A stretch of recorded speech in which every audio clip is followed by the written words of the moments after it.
तर एकंदरीतच तुमची तयारी देखील सुरू झाली असेल. कशा पद्धतीने सध्या तयारी सुरू आहे? जो कार्यकर्ता ॲक्टिव्ह असतो, रोज नागरिकांच्या संपर्कात असतो, त्याला निवडणुका आल्या काय आणि नसल्या काय काम त्याचं चालूच असतं. जास्तीची तयारी करायची गरज नाही.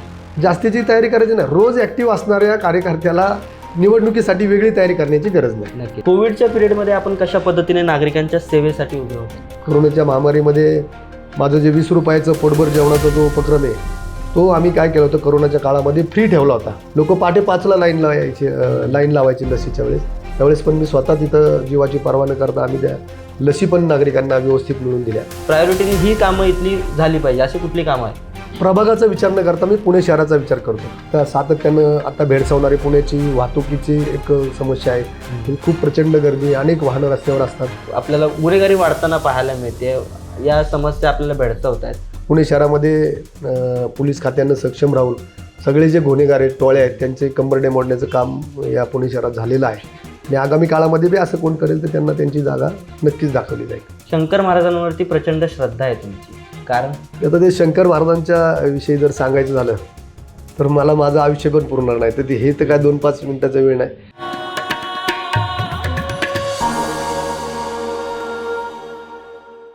नमस्कार, मी विश्वजित तुम्हा सर्वांचं बखर लाईव्हमध्ये मनापासून स्वागत करतो.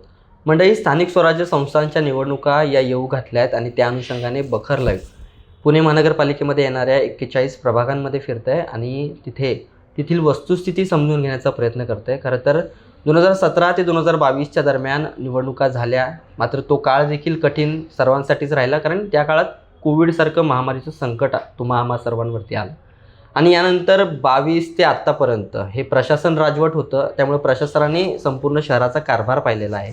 त्यामुळे प्रशासनाचा एकूण कारभार कसा आहे, तिथली प्रभागातली जनता ही खुश आहे का प्रशासनाच्या कारभारावरती, हे सगळं समजून घेतो आहे.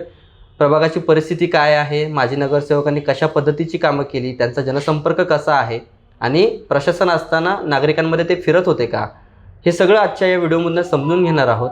आज आपण प्रभाग क्रमांक 20मध्ये आलो आहे, ज्या प्रभागाचं नाव शंकर महाराज मठ ते बिबेवाडी असा हा संपूर्ण प्रभाग आपला असणार आहे. आणि याच प्रभागाचे माजी नगरसेवक आपल्यासोबत आहेत, राजेंद्र आबा शेमकर. आबा, आपलं खूप खूप स्वागत आहे बखर लाईव्हमध्ये. नमस्कार. नमस्कार. ज्या पद्धतीने मी सांगितलं की मधल्या काही काळात निवडणुका झाल्या नाहीत, प्रशासन राजवट होती. एकंदरीतच या काळामध्ये काय नेमक्या अडचणी तुम्हावरती आल्या, कारण की तुमच्या कारकिर्दीमध्ये सुद्धा तुम्हाला फार कमी वेळ मिळाला, 3 वर्ष कामाची संधी मिळाली आणि नंतर प्रशासन, काय अडचणी आल्या? नाही, भारतीय जनता पार्टीचा मूळ तर मी कार्यकर्ता आहे. पद जरी नसलं तरी जर कार्यकर्त्याच्या रक्तामध्ये जर सामाजिक कार्याची जर आवड असेल आणि त्याला जिद्द असेल, पद असू नाही तर नसो, गेले 4 वर्ष आम्ही महानगरपालिकेमध्ये नगरसेवक नाही. नगरसेवक असणं म्हणजे कशासाठी लागतं की तिथं असणाऱ्या त्या भागाच्या परिसराचा अडचणीचा विचार करून आम्ही महापालिकेतनं बजेट उपलब्ध करून घेत असतो आणि त्याच्यावरती आम्ही बजेट आल्यानंतर टेंडर लावून ती कामं करत असतो. आता नागरिकांच्या ज्या ज्या तक्रारी होत्या त्या आम्ही प्रशासनाकडे जाऊन सोडवतो, परंतु त्या ठिकाणी ज्या खरंच विकास काम किंवा काहीतरी रस्ता असेल, लाईट असेल, ड्रेनेज लाईन असतील, ही जी कामं करण्यासाठी जो फंड्स लागतो तो आम्हाला 4 वर्ष फंड्स मिळाल्या नसल्यामुळं थोडी अडचण झाली. पण लोकांच्या, नागरिकांच्या संपर्कात राहून आम्ही प्रशासनाकडनं जेवढं काम करून घेता येईल तेवढं आम्ही या भागात आमच्या केलेलं आहे. नक्कीच. खरं तर या ज्या निवडणुका सध्या होत्या त्या फार बहुप्रतीक्षित आहेत आणि कार्यकर्त्याच्या या सगळ्या निवडणुका आहेत. तुम्ही मागच्या वेळेस नगरसेवक होतात, गेल्या अनेक वर्षांपासून तुम्ही या भागाचं म्हणजे प्रतिनिधित्व करता. तर एकंदरीतच तुमची तयारी देखील सुरू झाली असेल. कशा पद्धतीने सध्या तयारी सुरू आहे? खरं तर मी 1992 पासून महानगरपालिकेचे म्हणजे निवडणुकीच्या प्रक्रियेमध्ये सामील आहे आणि 2002 पासून मी महानगरपालिकेची स्वतः निवडणूक लढवतो आहे. आणि आजही मी असाच आहे की गेले 5 वर्षापूर्वी ज्या पद्धतीने काम करत होतो, 10 वर्षापूर्वी करत होतो, 15 वर्षापूर्वी करत होतो, 20 वर्षापूर्वी, तोच जोम आणि तोच उत्साहात आम्ही आता काम करतो आहे. आणि जो कार्यकर्ता ॲक्टिव्ह असतो, रोज नागरिकांच्या संपर्कात असतो, त्याला निवडणुका आल्या काय आणि नसल्या काय काम त्याचं चालूच असतं. त्यामुळं जरी आत्ता निवडणुका आल्या असल्या तरी माझं पूर्वीप्रमाणेच सातत्यानं काम चालू आहे. जास्तीची तयारी करायची गरज नाही. जास्तीची तयारी करायची नाही. रोज ॲक्टिव्ह असणाऱ्या कार्यकर्त्याला निवडणुकीसाठी वेगळी तयारी करण्याची गरज नाही. नक्कीच. एकंदरीतच आपण जर पाहिलं तर मी ज्या पद्धतीने म्हणालो की तुम्हाला फार कमी काळ मिळाला तुमच्या काळात, कोविडसारखं महामारीचं संकट आलं. कोविडच्या पिरियडमध्ये आपण कशा पद्धतीने नागरिकांच्या सेवेसाठी उभे होतात? 2019ला एक पुणे शहरामध्ये म्हणजे या भागामध्ये पूर आला होता. म्हणजे करोनाच्या आधी 1 वर्ष पूर आला. त्या पुरात सुद्धा या भागात आंबिलवाडा आहे, त्या आंबिलवाड्यानं पूर आला होता. प्रचंड नागरिकांची लोकवस्तीमध्ये पाणी शिरल्यामुळे हानी झाली होती आणि लोक संकटात होते. मी रात्रभर त्या पाण्यामध्ये होतो. नागरिकांना सोडवणं, त्यांना वाचवणं, त्यांचं साहित्य वाचवणं असं होतं. या ठिकाणी गुरुराज सोसायटी आहे, त्या सोसायटीत तर मी रात्रभर होतो. त्यांच्या 3-3 मजल्याच्या बिल्डिंग आहेत, पण खालच्या ग्राउंडला पण नागरिक राहतात. रात्री एक 8-8, 10-10 फुटाचं पाणी येत होतं आणि त्या अंधार लाईट गेल्या होत्या सगळ्या. अतिशय भयान परिस्थिती होती. अशा परिस्थितीत मी त्या रात्रभर त्या पाण्यात थांबून नागरिकांना वाचवण्याचा आम्ही प्रयत्न केला. सगळ्यांना जीवितहानी मात्र काय आम्ही होऊ दिली नाही आणि झालीही नाही परमेश्वर कृपेने. परंतु मालमत्तेचे खूप या भागामध्ये नुकसान झालं. त्यानंतर लगेच वर्षभरानं करोनाची महामारी आली. करोनाच्या महामारीमध्ये माझं जे 20 रुपयाचं पोटभर जेवणाचा जो उपक्रम आहे तो आम्ही काय केलं होतं, करोनाच्या काळामध्ये फ्री ठेवला होता. श्री सद्गुरू शंकर महाराजांच्या खिचडीचा प्रसाद पण आम्ही सगळीकडे कुठेही नागरिकांना, म्हणजे ज्यांना घर आहे अशांचं गैरसोय नव्हती, पण निराधार जे रस्त्यावरती लोक असतात की ज्यांना कोणी नसतं आणि मग ज्या रस्त्यावरती उदरनिर्वाह करून ते आपले उपजीविका भागवतात, अशांची खूप हाल झाले. त्यावेळेस आम्ही 20 रुपयाचं पोटभर जेवण आहे तिथं आमचं जे गोडवण आहे पूर्ण खाली केलं होतं आणि ट्रकभर माल जे होते आमच्याकडं ते सगळे आम्ही अन्नधान्य पण लोकांना, नागरिकांना वाटलं. आणि त्या ठिकाणी 20 रुपयाच्या पोटभर जेवणाच्या तिथं आम्ही सकाळ संध्याकाळ नागरिकांना खिचडीच्या स्वरूपात तिथं प्रसाद म्हणून आम्ही जेवण देत होतो. आणि त्यानंतर जे काही फॅमिलींचे कौटुंबिक हाल व्हायला लागले होते त्यांचंसुद्धा बिबीवाडी परिसर असेल, शंकर महाराज मठाचा परिसर असेल, त्या ठिकाणी कोविडची बंदी असताना देखील आम्ही सोशल डिस्टन्स ठेवून नागरिकांना धान्य वगैरे आम्ही पुरवठा केला. त्यानंतर करोनाची अतिशय जोरात हे असताना, महामारी असताना नागरिकांना बेड, हॉस्पिटलची टंचन व्हायला लागली. त्यावेळेस आम्ही लोकांना बेड मिळवून दिले. नागरिक अशी परिस्थिती होती त्यावेळेस तर हॉस्पिटलमध्ये फुटपाथला खाली रोडवरती पण पेशंट असायचे, परंतु ते इतके हाल व्हायचे. त्या आम्ही पेशंटला महानगरपालिकेच्या ज्या कोविड सेंटर होते त्या ठिकाणी सगळ्या ठिकाणी आम्ही बेड्स वगैरे उपलब्ध करून दिले. जेवढं आम्हाला करोनाच्या काळात नागरिकांना मदत करता येईल तेवढी केली. आणि नंतर लस आल्यानंतर लसीचं पण आम्ही रात्री पहाटे लोक लाईनला उभे राहायचे. मी इथं सद्गुरू शंकर महाराजांच्या नावाने एक दवाखाना केलेला आहे, तिथं आम्ही महानगरपालिकेकडनं लस उपलब्ध करून लोक पहाटे 5ला लाईन लावायची लसीच्या वेळेस. त्यावेळेस पण मी स्वतः तिथं जीवाची पर्वा न करता आम्ही त्या लसी पण नागरिकांना व्यवस्थित मिळवून दिल्या. अशा पद्धतीने आम्ही काम केलं. नक्कीच. एकंदरीत खरं तर पुणे महानगरपालिकेमध्ये आपण गेल्या अनेक वर्षांपासून इथलं प्रतिनिधित्व करताय. तुम्हाला इथल्या प्रत्येक भागाची जाण आहे, प्रत्येक नागरिकांच्या समस्यांची जाण आहे. काय महत्त्वाच्या समस्या तुमच्या डोळ्यासमोर किंवा तुम्हाला आता इथून पुढे हे आव्हान वाटते की मला खरं तर या सगळ्या गोष्टी माझ्या काळात सगळं करायचं होतं पण ते राहून गेले, पण आता मला जनतेने संधी द्यावी किंवा पक्षाने संधी द्यावी आणि मला हे प्रायोरिटीने ही कामं इथली झाली पाहिजे, अशी कुठली कामं आहेत?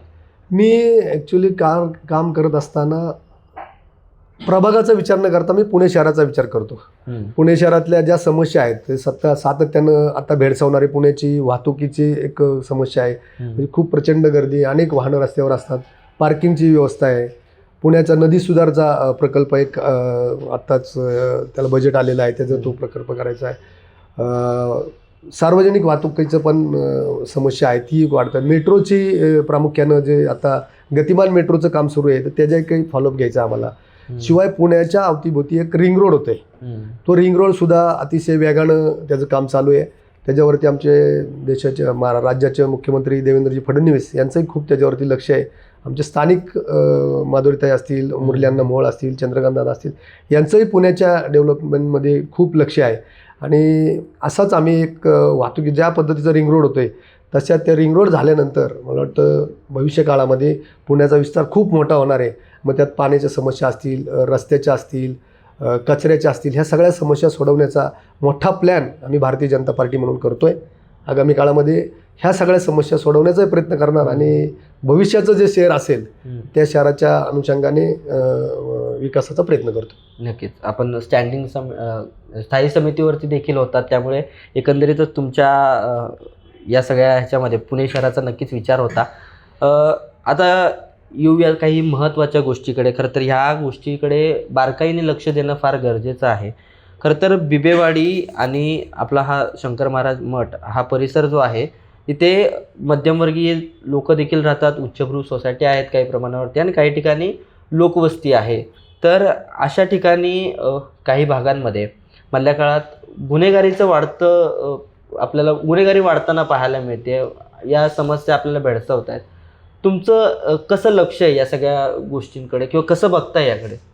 गुन्हेगारीच्या संदर्भात जर आपण बघितलं तर आता राज्याचे गृहमंत्री जे आहेत देवेंद्रजी फडणवीस, त्यांनी प्रशासन असेल, पोलीस खातं असेल किंवा कमिशनर असेल, यांना तर आपण बघितलं जे काही गुन्हे होतात त्याच्यावरती एवढ्या मोठ्या प्रकारचा मोका असेल, थोडे किरकोळ जरी वाद झाले तरी त्यांना त्या पद्धतीची कोर्टाच्या मान्यतेने शिक्षा देणं, अनेक प्रकारचं पुणे शहरामध्ये पोलीस खात्यानं सक्षम राहून सगळे जे गुन्हेगार आहेत, टोळे आहेत, त्यांचे कंबरडे मोडण्याचं काम या पुणे शहरात झालेलं आहे.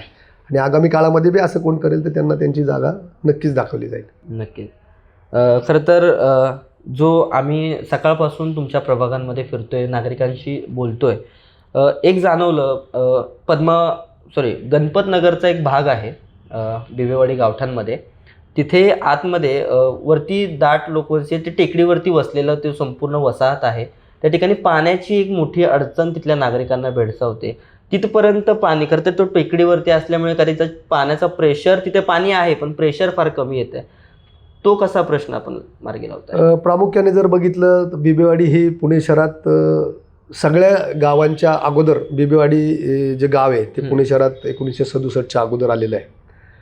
पुणे शहरात जर बघितलं तर बिबेवाडी हे त्याच वेळेस हिलटॉप घोषित केला गेला. म्हणजे टेकडी असल्यामुळं त्याला हिलटॉप घोषित केला. हिलटॉप घोषित केल्यामुळं तिथं विकास कामं करणं प्रशासनाला थोडं अडचणीचं झालं. आणि हिलटॉपची जी टेकडी राहिली तिथं हळूहळू कालांतराने लोकवस्ती वाढत गेली. आणि तो चढाच्या भागावरती छोटी छोटी घरं, म्हणजे पत्र्याची घरं असतील, 10 बाय 10चं घर असेल, 10 बाय 20चं घर, अशी छोटी छोटी घरं, लोकवस्ती हळूहळू कालांतराने ती वाढत गेली. तशा आमच्याकडनं जेवढ्या सुविधा पुरवतात, त्यामध्ये ड्रेनेज लाईन असेल, पाण्याची लाईन असतील किंवा तिथं रस्ते असतील, हे आम्ही करण्याचा खूप प्रयत्न केला. परंतु हिलटॉप झोन असल्यामुळं तिथं प्रशासनाला प्रमुख गरजा भागवणं जर थोडं अडचणीचं झालं. आत्ता आपण पाण्याचा जर प्रश्न सांगितला, ज्या पद्धतीची लोकवस्ती वाढत चालली त्या पद्धतीचं आम्ही पाण्याची पण व्यवस्था केली आहे. त्या ठिकाणी आता 24/7ची पाण्याची मोठी टाकी होती. ती टाकी झाल्यानंतर प्रत्येकाला पुन्हा वेगवेगळ्या पाण्याच्या लाईन टाकून आम्ही 24/7 पाणी देण्याचा प्रयत्न करणार आहोत आणि ती होईल आता. नक्की. तर एकंदरीतच आपण प्रभाग क्रमांक 20चा जर विचार केला, आपण गेल्या अनेक वर्षांमधून भारतीय जनता पक्षामध्ये कार्यरत आहात, एकनिष्ठ या पक्षाचे आहात. तर एकंदरीत पक्षामध्ये, तुमच्याच पक्षामध्ये नाही तर सगळ्याच पक्षामध्ये स्पर्धा खूप आहेत, कॉम्पिटिशन भरपूर आहे. तर अशामध्ये विश्वास वाटतो भारतीय जनता पक्ष पुन्हा एकदा तुम्हाला संधी देईल? भारतीय जनता पार्टी काम करणाऱ्या कार्यकर्त्याला नक्कीच संधी देत असते. फक्त संधी कशी असते, आज नाही तर उद्या. म्हणजे आज एकाला दिली तर उद्या दुसऱ्याला देते, परवा तिसऱ्याला देते. त्यामुळं भारतीय जनता पार्टी काम करणाऱ्या कार्यकर्त्याला नक्कीच संधी देते. त्यामुळे मलाही आशा आहे की मलाही भारतीय जनता पार्टी नक्की भविष्य काळामध्ये संधी देईल. नक्की. शंकर महाराजांवरती प्रचंड श्रद्धा आहे तुमची, कारण? आता ते शंकर महाराजांच्या विषयी जर सांगायचं झालं तर मला माझं आयुष्य पण पुरणार नाही. तर हे तर काय 2-5 मिनिटाचा वेळ नाही. परंतु मी एकच वाक्यात सांगतो की जी सद्गुरू आहेत आमचे शंकर महाराज, ते माझ्यावरती किंवा आमच्या परिवाराला, त्यांच्या भक्तांवरती इतकं बारकाईनं त्यांचं लक्ष असतं आणि ते त्यांच्या आशीर्वाद रूपानं त्यांचं उदरनिर्वाह व्यवस्थित करतात. आणि माझ्यावरती तर आपलं सर्वांना माहितीच आहे. आम्ही तिथले भक्त आहोत, त्यांच्या शेजारी राहायला गेलो आहोत आणि तिथनं आमचं सगळं विचार बदलले. आमची विचार बदलल्यानंतर व्यवसाय बदलले, परिस्थिती बदलली. नंतर राजकारणात मला यायचं होतं. माझ्याकडे हस्तरेषा नसतानासुद्धा मला बाबांनी, गुरु असल्यामुळे त्यांनी मला भरभरून दिलेलं आहे. त्यामुळे श्रद्धा असणं साहजिक आहे. माझ्यासारख्या लाखो लोकांचे आज पुणे शहर असेल, महाराष्ट्र असेल, महाराष्ट्राच्या बाहेरसुद्धा, पूर्ण देशात नाही, अमेरिकेतसुद्धा महाराजांचं एक मंदिर होतं आहे. म्हणजे जवळपास 4 एकरमध्ये अमेरिकेमध्ये एक महाराजांचं मंदिर होतं आहे. त्यांची मूर्ती आत्ता बोटीनं अमेरिकेला प्रवासात आहे. म्हणजे अशा पद्धतीचं पूर्ण जगभर सद्गुरू शंकर महाराजांचे भक्त आहेत. त्यामुळे मी काय त्यांच्याबद्दल जास्त सांगावं असं मला नाही वाटतं. ओके. खरं तर इतकी मोठी श्रद्धा आहे, भाविक लांब लांबहून पुणे शहरामध्ये येतात आणि महाराजांचं दर्शन घेतला. हे जे काही समाधीचं मठ आहे त्याला एक राज्याचा दर्जा प्राप्त करून देणं किंवा एक तीर्थक्षेत्र म्हणून त्याचा विकास होणं गरजेचं वाटतं तुम्हाला? श्री सद्गुरू शंकर महाराज हे इतर जसं अक्कलकोटचं स्वामींचं मंदिर आहे, शिर्डीचं साईबाबांचं, तशा पद्धतीचं सद्गुरू शंकर महाराजांचं एकदम गतिमान भक्तांची वाढ त्याच्यात होत चालली आहे आणि तशा पद्धतीचं गर्दी होत चालली. तिथं आता अडचण अशी आहे, ती जी जागा आहे महाराजांची तिथं पार्किंगची व्यवस्था, तिथं प्रसादालय, भक्तनिवास वगैरे, आता ट्रस्टनी एक जवळच एक भक्तनिवाससाठी जागा घेतलेली आहे. त्यामुळं अशा पद्धतीचं सुविधा तिथं देण्याचा आमचा प्रयत्न आहे. आजूबाजूला पार्किंगसाठी कुठे जागा मिळते का त्याची व्यवस्था करण्याची, शेजारीच महानगरपालिकेचा एक प्लॉट आहे, तिथं पार्किंगची व्यवस्था करण्याचा आमचा मानस आहे. आणि भविष्य काळामध्ये कायदेशीर काय प्रक्रिया राबवून आम्ही शासनाकडनं मान्यता घेऊन त्याला पण तीर्थस्थळाचा दर्जा देण्याचा आमचा प्रयत्न आहे. नक्कीच. आबा, खूप खूप धन्यवाद. तुम्ही आमच्याशी संवाद साधलात आणि धन्यवाद. तुम्हाला तुमच्या मागे शंकर महाराजांचा आशीर्वाद आहेतच आणि त्यामुळे तुम्हाला पक्ष संधी दिला अशा आम्ही शुभेच्छा देतो. धन्यवाद. नमस्ते. धन्यवाद.